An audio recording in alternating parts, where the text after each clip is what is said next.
Exit poll के नतीजों के बाद अब सबको इंतजार 4 जून का है, जब मतगणना के बाद नतीजे घोषित होंगे। लोकसभा चुनाव में कई कद्दावर नेताओं और मंत्रियों की साख दांव पर है। साथ ही कुछ ऐसे निर्दलीय चेहरे भी रहे हैं जिन्होंने अपनी रैलियों और जनसभाओं में उमड़ी भीड़ के कारण सुर्खियां बटोरी। इनमें पहले नंबर पर राजस्थान की बाड़मेर जैसलमेर लोकसभा सीट है, जहां से निर्दलीय उम्मीदवार रविंद्र भाटी पूरे चुनाव के दौरान खबरों में बने रहे। विधानसभा चुनाव में राजस्थान की शिव विधानसभा सीट से रविंद्र भाटी ने बीजेपी से टिकट नकारे जाने के बाद निर्दलीय पर्चा भरा था और जीत हासिल की। इसके कुछ महीनों बाद ही लोकसभा चुनाव आए तो भाटी को एक बार फिर बीजेपी से टिकट नहीं मिल पाया, लिहाजा उन्होंने निर्दलीय उम्मीदवार के तौर पर खड़ा होने का फैसला किया।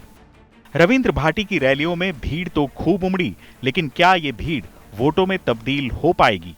दूसरी तरफ मोटे मोटे पॉलिटिकल पार्टियां चुनाव लड़ रही है, धन बनाना बाहुबली लोग चुनाव लड़ रहा है। आप सवारो छोटो भाई ये रणभूमि रमीना उतरी है। आप सवारी बात ना, आप सवारे हक और अधिकार ना आगे ले आओ वास्ते आयो हूं। निवेदन करनी चाहूं मारा छत्तीसी कौम रा मारा भाई अमी आइए छोटे भाई ना, आज आप सवारे साथ और सहयोग की जरूरत है, आप सवारे आशीर्वाद की जरूरत है। राजस्थान में इंडिया टुडे एक्सिस माई इंडिया एग्जिट पोल पर नजर डालें तो बीजेपी को राज्य में 16 से 19 लोकसभा सीटें मिलती दिखाई दे रही हैं। वहीं इंडिया गठबंधन के खाते में 5 से 7 सीटें जाती दिख रही हैं। साथ ही अन्य के खाते में 1 से 2 लोकसभा सीटें जाती दिख रही हैं। लेकिन खास बात यह है कि ज्यादातर पोल्स में प्रदेश में निर्दलीय उम्मीदवार की जीत का आकलन नहीं दिया गया है।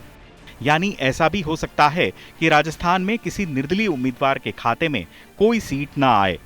अगर ऐसा हुआ तो ये हालात रविंद्र भाटी के लिए बहुत अच्छे नहीं कहे जा सकते। ज्यादातर प्रतिष्ठित एग्जिट पोल्स में राजस्थान में बीजेपी की एक छत्र जीत नहीं दिखाई गई है।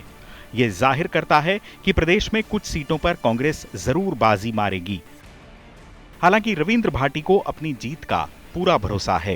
रविंद्र सिंह वाली, जैसा कि आज एग्जिट पोल आए हैं और राजस्थान में एक सीट अन्य को दी गई है, मैं दावे के साथ कह सकता हूं, मैं विश्वास के साथ कह सकता हूं, बाड़मेर जैसलमेर और बालोतरा की जनता ने जो आशीर्वाद दिया है, जो विश्वास रखा है, निश्चित तौर पे ये एक सीट बाड़मेर जैसलमेर और बालोतरा की उन तमाम देवतुल्य जनता की जीत है, उन तमाम कार्यकर्ताओं की जीत है जिन्होंने रात और दिन मेहनत की है। मैं तमाम साथियों से निवेदन करूंगा 4 तारीख तक इसी जोश को और जज्बे को यूं ही बरकरार रखिएगा। निश्चित तौर पे आपकी जीत होगी, आपके विश्वास की जीत होगी, आपके इस बेटे, आपके इस भाई की जीत होगी, आप सभी की जीत होगी, मेरे कार्यकर्ता भाइयों की जीत होगी। बाड़मेर जैसलमेर में मतदान के बाद ही आकलन कांग्रेस के उम्मीदवार बेनीवाल के पक्ष में झुके हुए थे, जबकि भाटी को यहां दूसरे नंबर पर आंका जा रहा था। सबसे खराब स्थिति बीजेपी उम्मीदवार और केंद्रीय मंत्री कैलाश चौधरी की नजर आ रही थी, जिनका चुनावी अभियान लंबे समय तक जोर ही नहीं पकड़ पाया था। बहरहाल बाड़मेर लोकसभा सीट पर नतीजे चाहे जो हों, राजस्थान की राजनीति में रविंद्र भाटी का आने वाला कल जरूर सुनहरा माना जा सकता है। चुनाव आज तक।